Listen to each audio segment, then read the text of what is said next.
আচ্ছা, আপনি যখন কোনো মন্দিরে পুজো দেন বা দর্শনের জন্য যান, তখন আপনাকে প্রসাদ হিসেবে তো কলা, আপেল, প্যাড়া, বাতাসা, নকুলদানা এসবই দেওয়া হয়, কি তাই তো?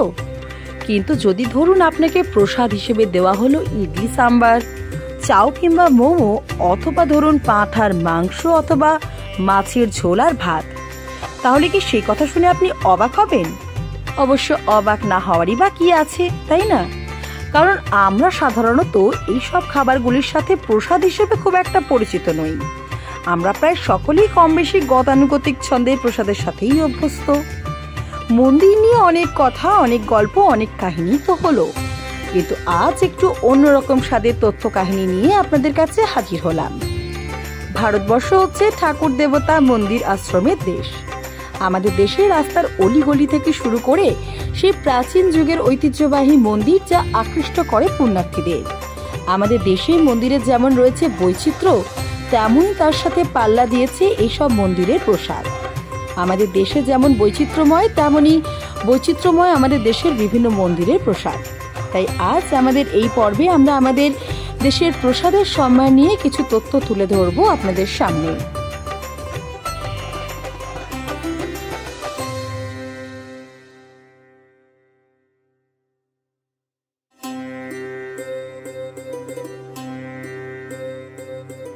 ভারত হলো এমন একটি দেশ যেখানকার লোকেরা প্রবল ভক্তি এবং নিষ্ঠার সঙ্গে দেবতাদের পুজো করেন। ভারতীয় সংস্কৃতি প্রতি কয়েক কিলোমিটার অন্তর পরিবর্তিত হয় এবং প্রতিটি স্থানে নিজস্ব বিশ্বাস ও ধর্মীয় মান্যতা ও নানান আরও বৈচিত্র্য রয়েছে। মানুষ নিজের মনের বিশ্বাস থেকে দেবতাদের কাছে কিছু অর্পণ করেন, যা তাদের খুশি করার জন্য বলা হয়। আর তাই ভক্তরা অর্পণ হিসেবে ভগবানের কাছে নিবেদন করেন তার নিজের সাধ্য অনুযায়ী নানা খাদ্য, বস্ত্র, অর্থ, ধন সম্পদ ইত্যাদি। হিন্দু ধর্মে ভোগ হলো দেবতাকে নিবেদিত খাদ্য, এবং এই নিবেদিত ভোগই পুজোর পর যখন ভক্তদের মধ্যে বিলিয়ে দেওয়া হয়, তখন সেটি হয়ে যায় ঠাকুরের প্রসাদ। বিশেষত এই ভোগ, প্রসাদ বা নৈবেদ্য যাই বলুন না কেন, এই সব কিছুই ভগবানের কাছে শ্রদ্ধালুরা অর্পণ করেন নিজের মনের ভক্তি প্রকাশের জন্য। এবং ভগবানের প্রতি এই নানা ধরনের যে খাবার দাবারের অর্পণ, সেটা কিন্তু একমাত্র হিন্দু ধর্মের মানুষদের মধ্যেই দেখা যায়। মহাপ্রসাদ বা প্রসাদ হলো হিন্দু ধর্মের ধর্মীয় উৎসর্গ। প্রসাদ হিন্দু ধর্মে মহাপ্রসাদ ও শিখ ধর্মের লঙ্গার হিসেবে বিবেচিত। দেবতাদের উদ্দেশ্যে দেওয়া ভোগই মূলত পরবর্তীকালে প্রসাদ হয়ে যায়। হিন্দু মন্দিরে দেবতাকে উৎসর্গ করা এই পবিত্র খাবার, যা পরে জনসাধারণের মধ্যে বৈষম্য ছাড়াই ভাগ করে খাওয়া হয়। সাধারণত প্রসাদ হলো নিরামিষ খাবার, যা পুজোর পরে উপাসকরা খায়। কিন্তু এই বৈচিত্র্যময় দেশে সেই প্রসাদেরও রয়েছে নানান বৈচিত্র্য। সাধারণত আপনারা যখন ঠাকুর মন্দিরে পুজো দিতে যান, তখন ঠাকুরকে নিবেদনের জন্য কি কি নিয়ে যান? ফল, মিষ্টি, বাতাসা, লাড্ডু, নকুলদানা, এইসবই, তাই তো? কিন্তু এসব তো হলো বড্ড প্রচলিত।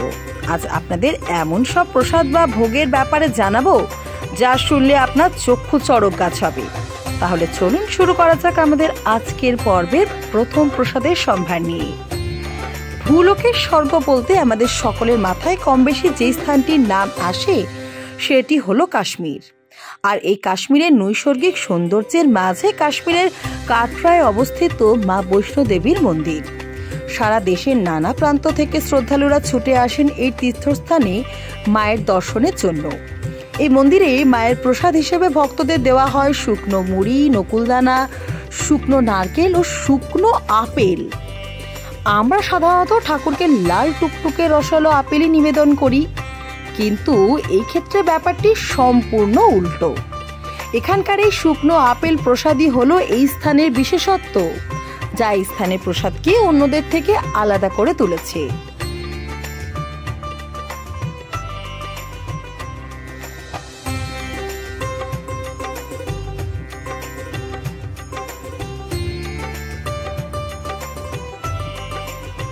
এরপর আমরা চলে যাব অন্য একটি মন্দিরের প্রসাদ কাহিনী শুনতে, যেটি সারা বিশ্বের কাছে ভীষণভাবে প্রসিদ্ধ। এটি হলো একটি খুব প্রসিদ্ধ তীর্থস্থান। এটি হলো 4 ধামের মধ্যে একটি ধাম। শোনা যায় এখানে নাকি ভগবান বিষ্ণু নিজের ভোজন সারেন, আশা করি এতক্ষণে আপনারা অনেকেই ধরে ফেলেছেন যে আমরা কোন স্থানের কথা বলছি। একদম ঠিক, আমরা বলছি পুরীর জগন্নাথ ধামের কথা। এই স্থানে দেশ বিদেশের বহু মানুষ আসেন দর্শনের জন্য এবং এখানকার সবচেয়ে জনপ্রিয় এবং দর্শনীয় স্থান হলো জগন্নাথ মন্দিরের রন্ধনশালা। আর যেখানকার রন্ধনশালা বিশ্ববিখ্যাত, সেখানকার 56 ভোগের ব্যাপারে কি বা আর বলি। যাই বলা যায়, এই রন্ধনশালা নিয়ে তাই হয়তো কম পড়ে যাবে। এখানে জগন্নাথ দেবকে যে ভোগ অর্পণ করা হয় তা তৈরি হয় সাত্ত্বিকভাবে, অর্থাৎ এই মহাভোগের রান্নায় থাকে না কোনো আড়ম্বর। এই রান্নারও রয়েছে এক বিশেষ পদ্ধতি। এই রান্না করার সময় একসাথে পরপর 7টি মাটির হাঁড়ি একটির ওপর আরেকটি বসিয়ে হাঁড়ি চাপানো হয় উনুনে। এইভাবেই হয় রান্না।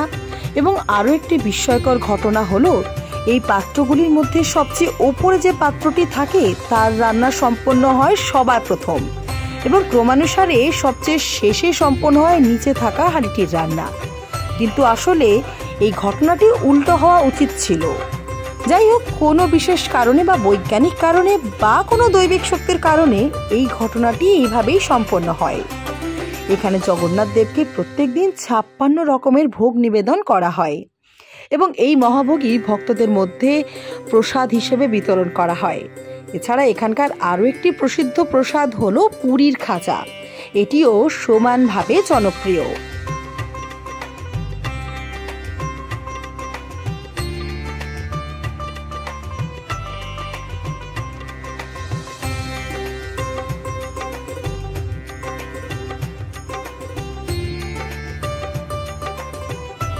এরপর শোনাবো এমন একটি মন্দিরের কথা যেখানে প্রসাদ হিসেবে দেওয়া হয় নুডলস, চপসুই, মোমো ইত্যাদি। কি শুনে একটু অবাক হচ্ছেন তো, যে প্রসাদ তাও আবার এসব, এ কি আদৌ সম্ভব? আজ্ঞে হ্যাঁ, একদম ঠিকই শুনেছেন।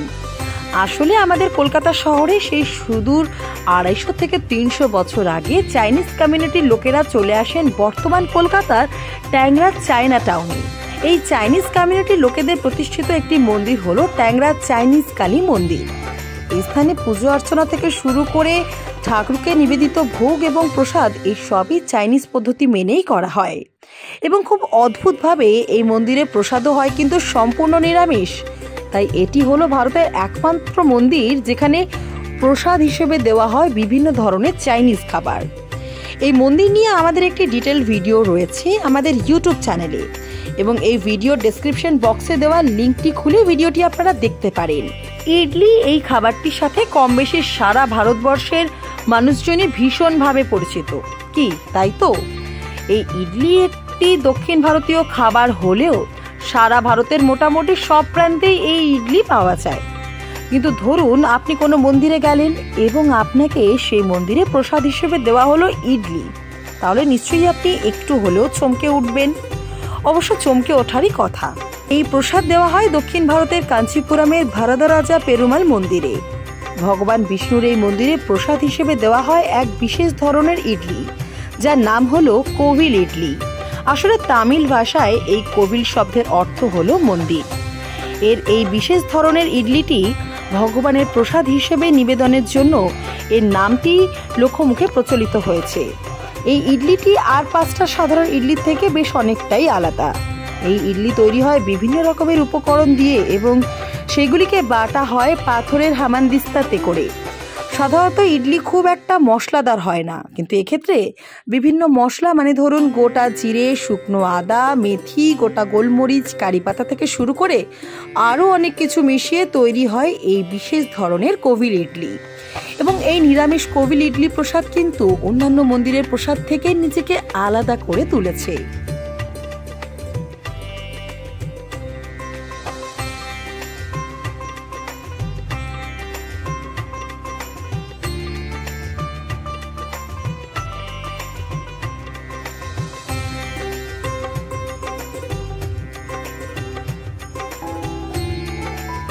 जीवन की हो नई शुरुआत तो श्री बालाजी फैशन है आपके साथ। ब्राइडल एथनिक वेयर के लिए आसनसोल में जाना माना नाम श्री बालाजी फैशन। दुल्हन के लिए खूबसूरत रंगों रंगों का लहंगा और आकर्षक गाउन। दुल्हन की बहन को खूबसूरत बनाए लहंगा फ्रॉक। दूल्हे के लिए मान्यवर के विविध रंगों वाले sherwani, ethnic wear, festival main suit से मिले दूल्हे के भाई को नया लुक। वेडिंग और पार्टी के लिए कढ़ाईदार बनारसी और सिल्क साड़ियाँ। तो देर किस बात की, आज ही आए श्री बालाजी फैशन, हर घर की पसंद, GT road opposite Subhash cinema, Asansol.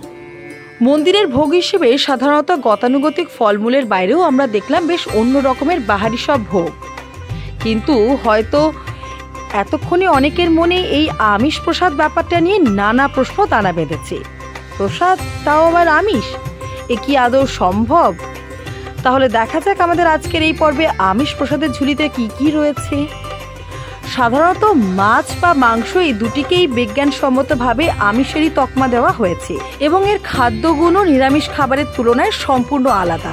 কিন্তু আমাদের দেশের ধর্মীয় মান্যতা অনুযায়ী ভগবানকে নিবেদিত যে কোনো প্রসাদ, তা সে মাছই হোক কিংবা মাংস, সবকিছুই নাকি নিরামিষ। মনে করা হয় এইসব মাছ, মাংস কিংবা প্রসাদে নাকি রসুন, পেঁয়াজ ব্যবহার করা হয়, আর তাই নাকি এই প্রসাদকে নিরামিষভাবে গণ্য করা হয়। তা যাই হোক, আমিষ বা নিরামিষের মান্যতা তা সম্পূর্ণ আপনার নিজের ওপর।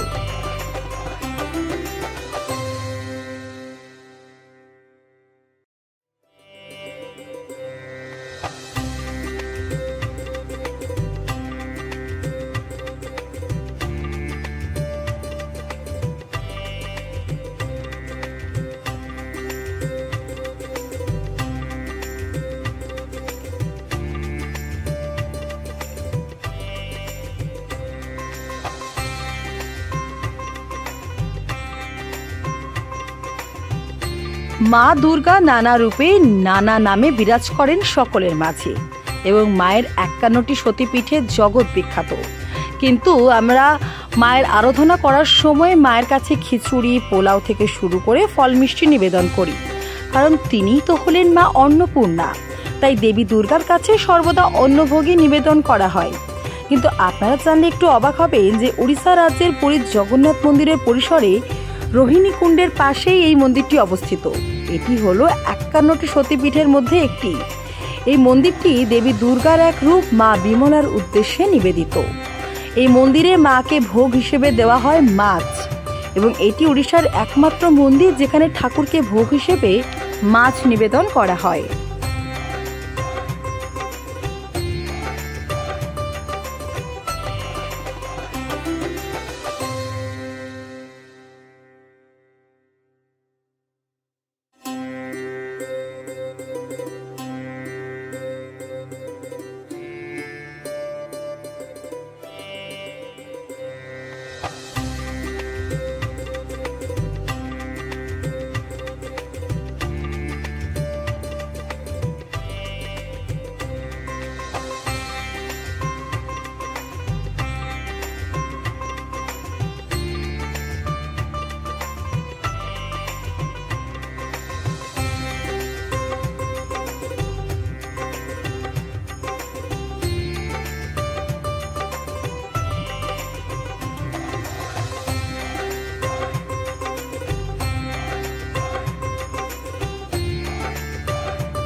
তন্ত্র সাধনার এক মহাপীঠস্থান হলো দেবী কামাখ্যার মন্দির। আসামের নীলাচল পর্বতের ওপর এই মন্দিরে দেবী দুর্গার যোনি পড়েছিল এবং সেই থেকে 51টি সতীপীঠের মধ্যে এটি হলো অন্যতম। কামাখ্যা সারা বিশ্বের কাছে তার কালা জাদু এবং তন্ত্রমন্ত্রের জন্য ভীষণভাবে প্রসিদ্ধ। এই মন্দিরে বলি প্রথার চল আজও সমানভাবে রয়েছে এবং এখানে দেবী কামাখ্যাকে ভোগ হিসেবে নিবেদন করা হয় ছাগের মাংস এবং এটি হলো এখানকার এক প্রকার মহাপ্রসাদ। এবং এখানে মাকে যে মাংস দেওয়া হয় ভোগ হিসেবে তা কিন্তু তৈরি হয় রসুন, পেঁয়াজ ছাড়া। এছাড়াও এখানকার আরও একটি বিশেষ প্রসাদ হলো অম্বুবাচীর সময় মা কামাখ্যা যখন হয়ে ওঠেন রজস্বলা, তখন মায়ের মন্দিরের ভেতরে যে সাদা কাপড় পেতে দেওয়া হয় এবং মন্দির 3 দিনের জন্য বন্ধ করে দেওয়া হয় এবং পুনরায় 3 দিন বাদে মন্দির খোলার পর সেই সাদা কাপড় যখন লাল হয়ে যায়, সেই কাপড়ই ভক্তদের উদ্দেশ্যে মায়ের প্রসাদ বা মায়ের আশীর্বাদ হিসেবে দেওয়া হয়।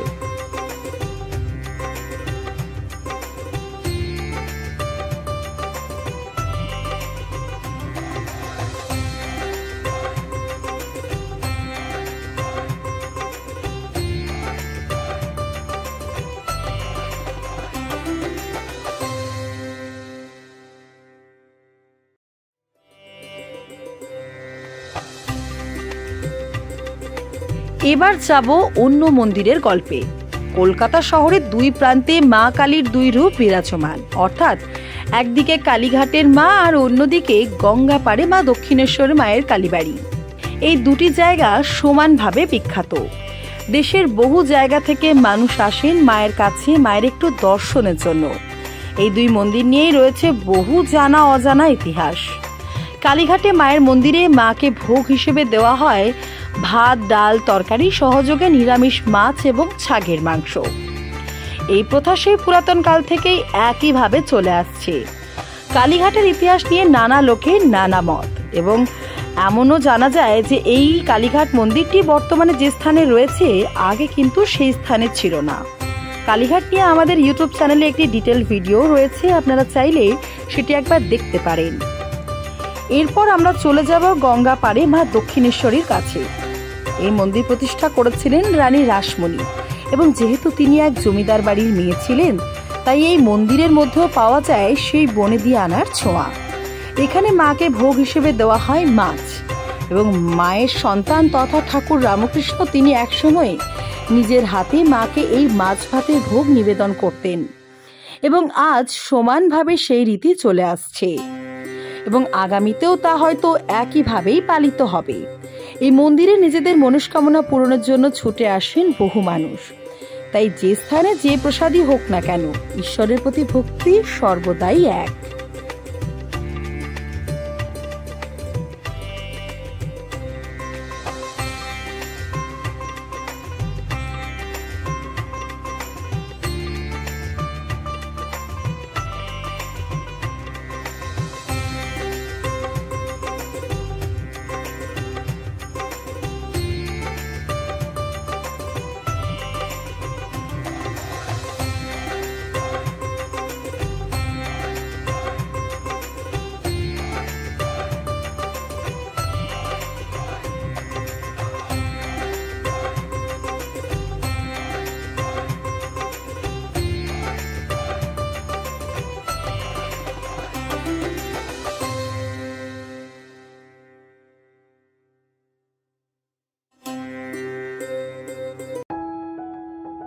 जब जीवन की हो नई शुरुआत तो श्री बालाजी फैशन है आपके साथ। ब्राइडल एथनिक वेयर के लिए आसनसोल में जाना माना नाम श्री बालाजी फैशन। दुल्हन के लिए खूबसूरत रंगों का लहंगा और आकर्षक गाउन, दुल्हन की बहन को खूबसूरत बनाए लहंगा फ्रॉक, दुल्हे के लिए मान्यवर के विविध रंगों वाले sherwani, ethnic wear, fashionable main suit से मिले दुल्हे के भाई को नया लुक, वेडिंग और पार्टी के लिए कढ़ाईदार बनारसी और सिल्क साड़ियाँ। तो देर किस बात की, आज ही आए श्री बालाजी फैशन, हर घर की पसंद, GT road, opposite Subhash cinema, Asansol.